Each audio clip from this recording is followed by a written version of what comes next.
1,00,000 కోట్ల పెట్టుబడులు, 86,000 ఉద్యోగాలు. ఈ మాటలు వినడానికి భలే కిక్కిస్తున్నాయి కదూ. ఎప్పుడూ రాజకీయ విమర్శలు, సవాళ్లు, ప్రతి సవాళ్లు వినిపించిన రాష్ట్రంలో ఈ పాజిటివ్ వైబ్రేషన్స్ ఇప్పట్లో ఊహించలేదు కదూ. ఇంతకీ ఏమిటా లెక్కలు అనుకుంటున్నారా? ఈ పెట్టుబడులు ఎవరు పెడుతున్నారు, ఈ ఉద్యోగాలు ఎవరికిస్తున్నారో తెలుసుకోవాలనుకుంటున్నారా? కాస్త ఆగండి, చెబుతాం. విశాఖకు వస్తున్న ఏ గూగుల్ సంస్థ వల్లనో, టీసీఎస్ వల్లనో వస్తున్న ఉద్యోగాలనుకుంటున్నారా? కానే కాదు. ఈ ఉద్యోగాలు ఏ ఒక్క ప్రాంతానికో పరిమితం కాదు.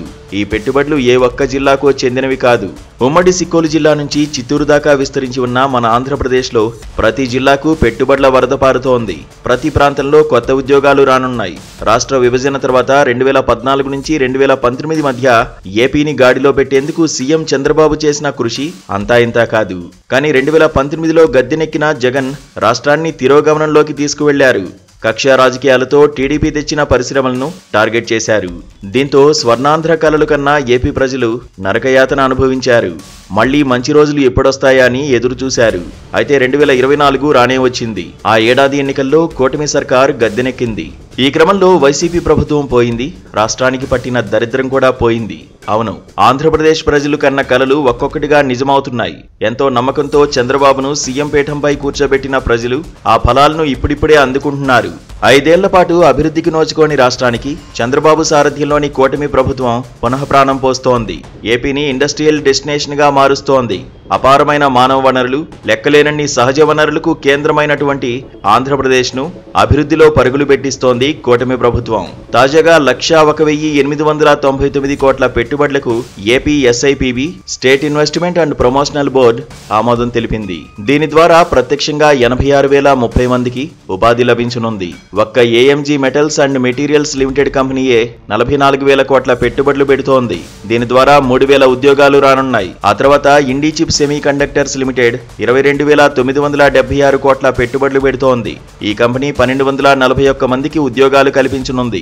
ఇలా 26 సంస్థలు 1,00,000 కోట్లకు పైగా పెట్టుబడులు పెడుతున్నాయి. పెట్టుబడులు పెట్టేందుకు వచ్చిన సంస్థల నుంచి ప్రతిపాదనలు తీసుకోవడమే కాదు, అవి కార్యరూపం దాల్చేలా చూడాలని కూడా ముఖ్యమంత్రి స్పష్టం చేశారు. ఆయా కంపెనీలకు పర్మిషన్స్ ఇవ్వడం, ప్రభుత్వం నుంచి కావలసిన సహకారాన్ని అందించడంలో తాత్సారం చేయొద్దని అధికారులకు కీలక ఆదేశాలు జారీ చేశారు.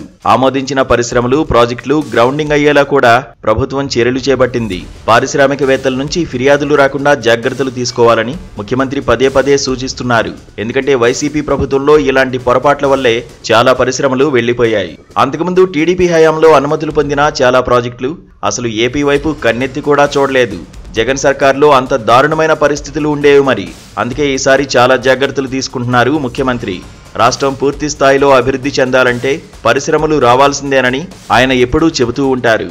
అందుకే వాటి అనుమతుల విషయంలోనూ అదే స్పీడ్ కనిపిస్తోంది. ఇక వైసీపీ ప్రభుత్వంలో పరిశ్రమల ఏర్పాటుకు భూములు కేటాయించినా ఇప్పటికీ ప్రారంభం కాని ప్రాజెక్టులను గుర్తించాలని కూడా ఆదేశించారు సీఎం.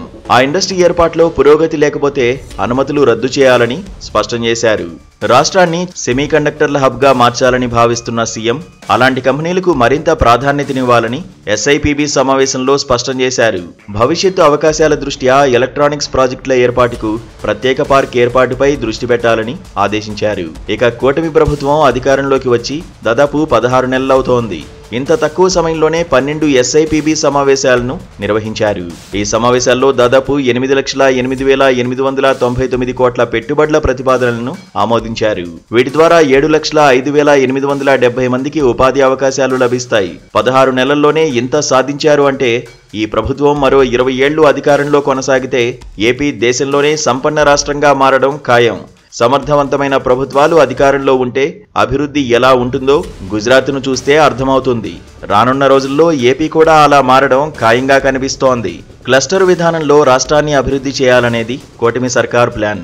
రాష్ట్రాన్ని 15 పారిశ్రామిక జోన్లుగా ఏర్పాటు చేసి పారిశ్రామికాభివృద్ధిపై దృష్టి పెట్టనుంది. ఇక వివిధ రంగాల్లో పెట్టుబడులు పెట్టే పరిశ్రమలకు రాష్ట్ర, కేంద్ర ప్రభుత్వాలు ప్రోత్సాహకాలు అందిస్తాయి. కేంద్రం నుంచి అందే ప్రోత్సాహకాలు కొంత ఆలస్యమైన రాష్ట్ర ప్రభుత్వం నుంచి ఇవ్వాల్సిన వాటిని వెంటనే ఇచ్చి పెట్టుబడులు చేజారకుండా చూడనున్నారు. పారిశ్రామిక అవసరాల కోసం ల్యాండ్ బ్యాంక్ సిద్ధం చేస్తున్నారు. ఎవరైనా ప్రైవేటు వ్యక్తులు తమ భూములను పరిశ్రమలకు, కంపెనీలకు ఇచ్చేందుకు ముందుకొస్తే ప్రోత్సహించాలని కూడా ముఖ్యమంత్రి అధికారులను ఆదేశించారు. సుదీర్ఘ తీర ప్రాంతం ఉన్న రాష్ట్రం ఆంధ్రప్రదేశ్.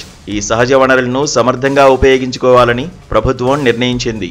అమరావతితో పాటు ఉత్తరాంధ్రలో ఒక మెగా సిటీని, రాయలసీమలో మరో మెగా సిటీని అభివృద్ధి చేయాలి అనేది ఏపీ సర్కార్ ప్లాన్. దీనిలో భాగంగా అనకాపల్లి నుంచి విజయనగరం వరకు విశాఖను మెగా సిటీగా అభివృద్ధి చేయనున్నారు.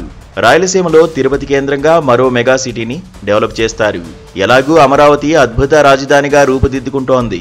ఈ మెగా సిటీలను టూరిజంతో పాటు ఐటీ సహా వివిధ పరిశ్రమలకు అనుకూలంగా ఉండేలా తీర్చిదిద్దుతున్నారు.